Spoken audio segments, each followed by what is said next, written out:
about human engineering. We're looking upwards, right up to the sky, to understand exactly how we capture the single most abundant energy source available to us. So let's dive right in and learn all about harnessing the sun's fire. Now, I want you to pause for just a moment and ponder this. How exactly do we turn sunlight into spinning turbines? I mean, it's pretty easy to imagine a standard solar panel just sitting there quietly making electricity, right? But what if we want to use the sun's sheer, raw heat? Well, let's discover exactly how we transform that blazing sunshine into immense mechanical power. Okay, let's take a quick look at our roadmap for today. We're kicking off with harnessing the sun's fire. Then we'll look at simple heating with flat plates, concentrating power using parabolic troughs, reaching higher with solar towers, some modular magic with dish systems, and we'll wrap it all up with a fantastic clean energy win. So starting right off with section 1, harnessing the sun's fire, the basics.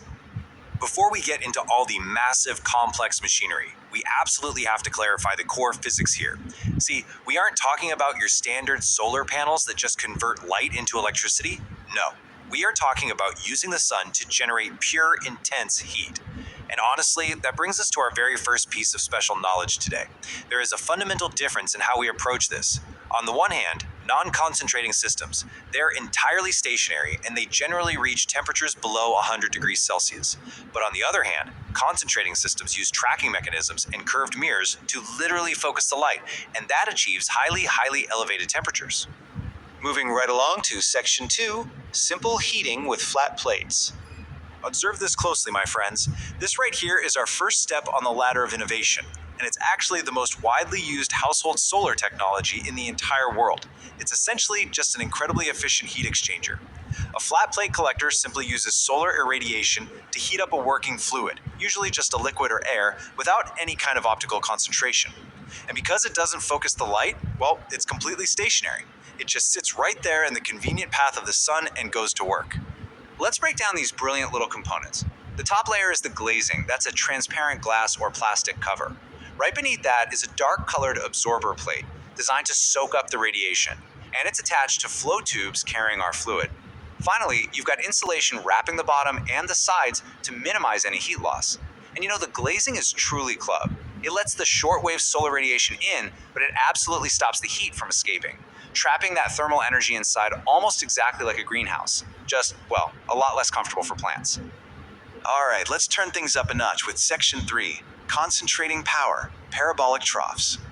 Now we are really scaling up the technology. We're leaving the residential rooftops behind and entering the realm of massive industrial power.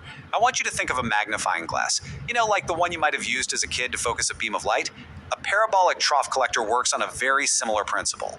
It's a solar collector curved as a parabola to perfectly focus sunlight along one single focal line. It tracks the sun on one axis, sweeping from east to west throughout the day, ensuring that powerful, concentrated line of heat always hits a fluid-filled tube running right down the dead center. And this brilliantly illustrates the physics in action. You can see how the parallel rays of the sun hit that curved reflective surface and bounce directly onto the central absorber tube.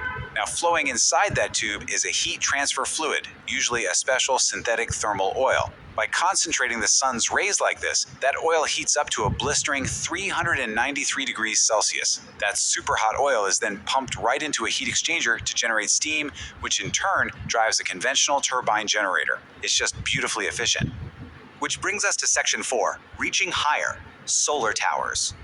We are shifting to an even grander scale now. We're talking about thousands of individual tracking mirrors, which we call heliostats, all precisely pointing at one single magnificent tower. And sitting at the very top of that tower is the receiver. There are two really incredible designs for this. On the left, we have an external cylindrical tubular receiver, which gets bombarded with concentrated sunlight all around its exterior. And on the right, you see an internal cavity receiver, which captures that intensely focused light right through an opening.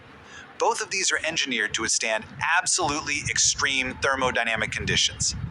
When we look at these massive global projects, the sheer scale is just astounding. For instance, look at the Atacama 1 project in Chile.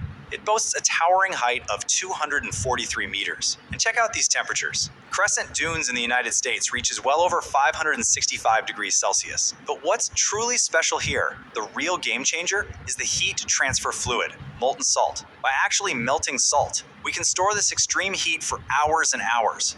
That means the plant can keep right on boiling water and spinning turbines long after the sun has actually set. It's an absolute triumph of modern engineering. Let's move on to Section 5, Modular Magic, Dish Systems. So while the troughs we looked at earlier track the sun on just one axis, these dish systems use a two-axis structure to flawlessly follow the sun all day long. And unlike a trough that focuses light along a long line, this parabolic dish reflects all that incoming solar radiation onto a single, highly concentrated focal point. Because of this laser-like precision, the concentration ratios are just astonishing. We are talking about temperatures that can reach up to 2,000 degrees Celsius. It is practically a miniature sun sitting right there on the receiver. Now let's walk through how this actually generates electricity, because it involves another fantastic piece of special knowledge, the Stirling engine. Step 1, the parabolic dish gathers the solar energy. Step 2, that sunlight reflects directly onto the thermal receiver. Then an intensely heated fluid inside, usually hydrogen or helium, expands super rapidly inside a Stirling engine mounted right there at the focal point. Finally, this rapid expansion forcefully moves the pistons, rotating the engine's crankshaft to drive a generator. It's an incredibly elegant, entirely self-contained little power plant. Truly a marvel of modern mechanics. And finally, Section 6, a fantastic clean energy win. My friends, we have traveled quite a journey today, from simple flat rooftop boxes all the way up to towering high-tech pillars of molten salt. And it all leads us to this massive number right here, 600 degrees Celsius.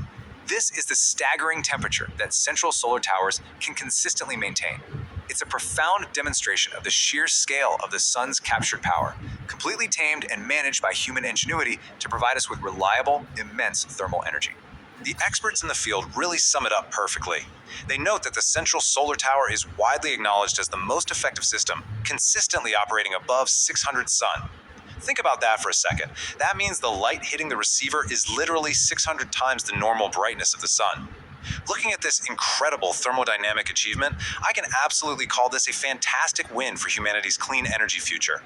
And so, I want to leave you with this final provocative thought. How will this fantastic win in solar thermal engineering reshape the power grid right in your own community?